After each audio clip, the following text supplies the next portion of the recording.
Hey guys, I'm back with another pregnancy update for week 17 and 18. And so it's Thursday, July 18th. Let's see. Not much has changed. That's kind of why I've been lagging and doing the video. But I guess my only symptom would be back pain. It is horrible, and yeah, it's horrible. I can't say it's easy. It's not at all. I just try to sit down and take it easy as much as I can because it's so bad. And also I don't know, I can't really say it's round ligament pain, but I think that's what everybody associates it with. But really what I'm feeling, and I think I mentioned it in the last video, is the stretching from my previous C-section incision. The pain, sometimes it just comes and shoots, and it really hurts. And like if I just kind of bear down, I can feel it. But yeah, that's just, it's just the pain, the stretching, and the baby's head is that way. It's kind of like in a C position. So I can feel him when he's moving from his front to his back. And that is really painful too when he turns over to where his limbs are facing my back is when I feel the most pressure. So, but I don't feel a whole lot of movement, and that's just because he's facing that way, but I can tell by positioning which way he is. So, anywho, what else? Another complaint. Not really going to the bathroom as much, but one thing that people always bring up after having baby is a little bit of incontinence. And so that's pretty much where I'm at now. Like I said, it's just the pressure and just I think this is pretty much due to having so many C-sections, that like when I have to go to the bathroom, I really have to go. I can't hold it. I have to go pee right then. And like if I sneeze sometimes, there's a little trickle. If I cough sometimes. So, gotta keep some liners on and things like that. But I mean, it's not terribly bad, but, somebody may be experiencing this and thinking, something's wrong. It's not. And I'm pretty sure it may be common in, anybody that's had a vaginal delivery as well. It just depends on, I guess, the amount of babies that you've had and things like that.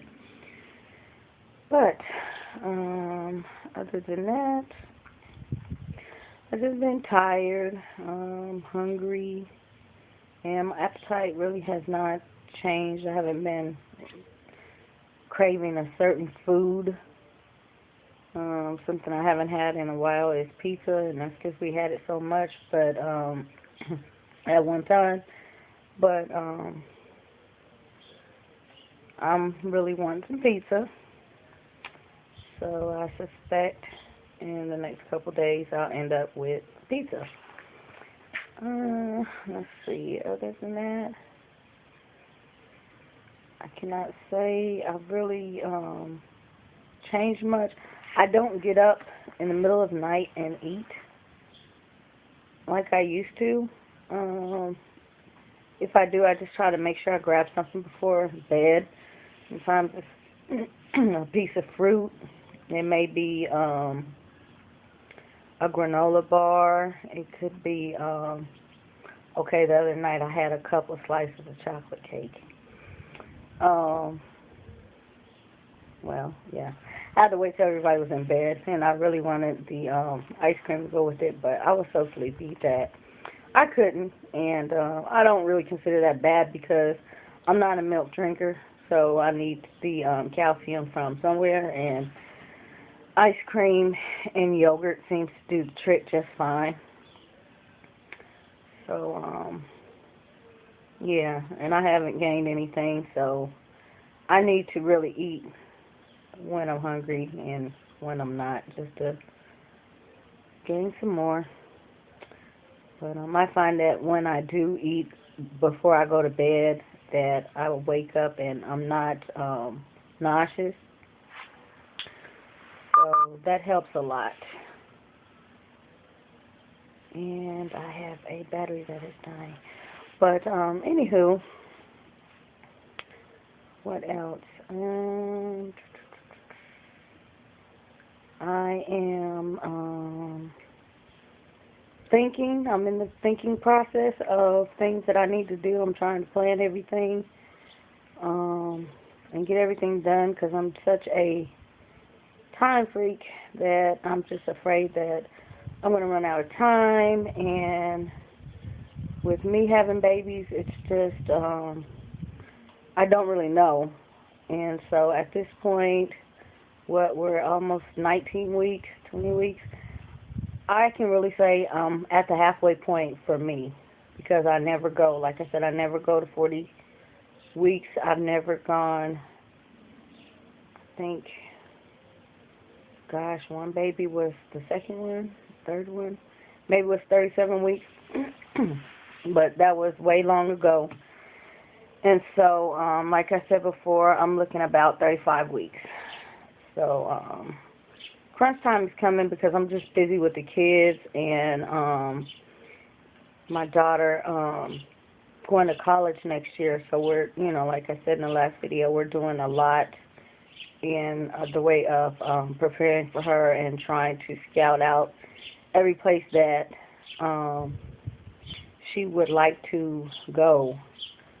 So that kind of keeps me busy, and I have to focus on that. And I don't really have a whole lot of time to put into preparing, but I'm just slowly trying to remember things that I may have to do or things that I may have to still buy. And just kind of, keeping a list in my head so that when I do go out, which is not very often because I work every day. Yeah, I work 7 days a week, which sucks. But like I said, I have a child going to college next year, and she wants to go to Harvard. So it's kind of a sacrifice that I'm making for her to make sure that things are taken care of, and having to, I'm going to have to take some time off. So I have to make sure I have, I'm really able and financially set for that and anything unexpected because with the twins I did end up, I've worked. My doctor wanted to, she wanted to write me off at 28 weeks. And, excuse me, I really didn't want to do that. I was trying to make it longer.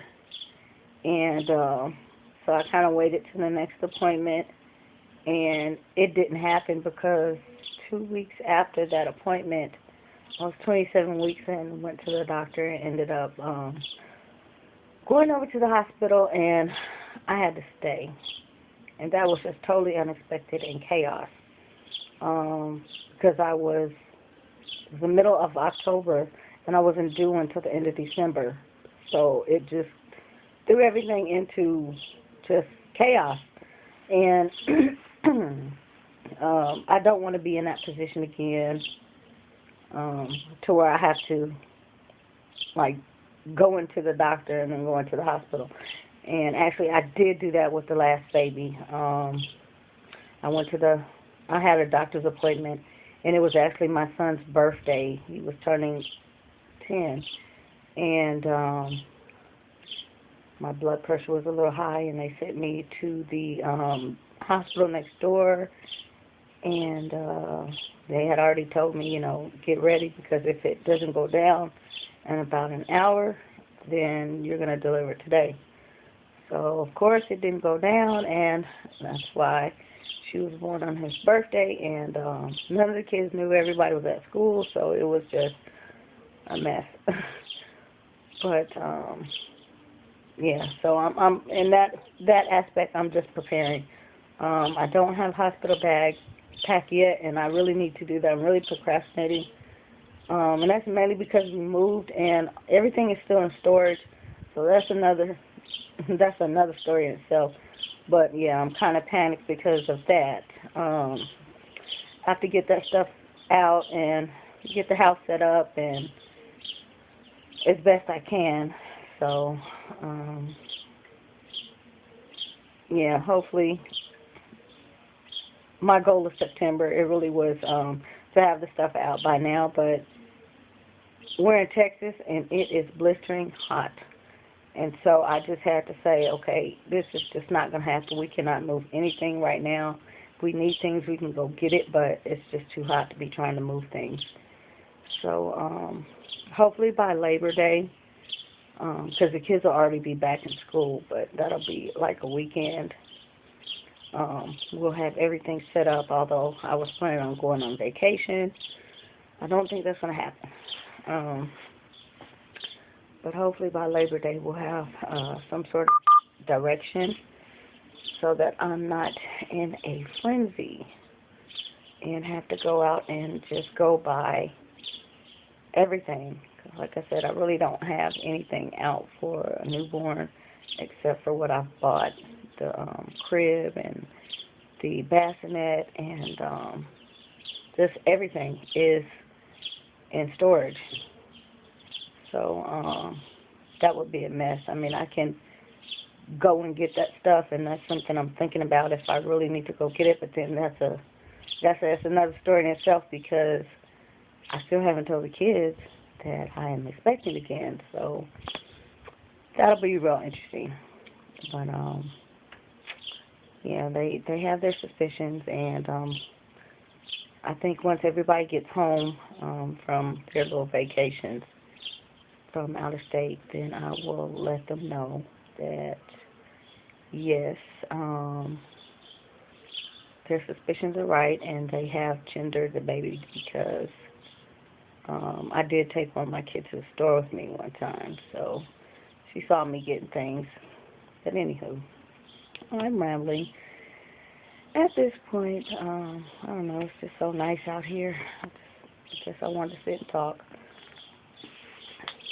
So, other than that, I can't say there's really too much else to update on pregnancy-wise. I don't have an appointment until the 29th, and actually I have an ultrasound, and that's the gender scan. And then I have a doctor's appointment afterwards. And yes, I already know the gender, but that was because, like I said a long time ago, because I was already so far along in the pregnancy, and I knew that if I had an ultrasound, then I could determine the gender. So I wanted to go ahead and get it done. So I kind of told them I was further than I knew I was, so that we can just go ahead and do it and get it out the way. And I could start preparing.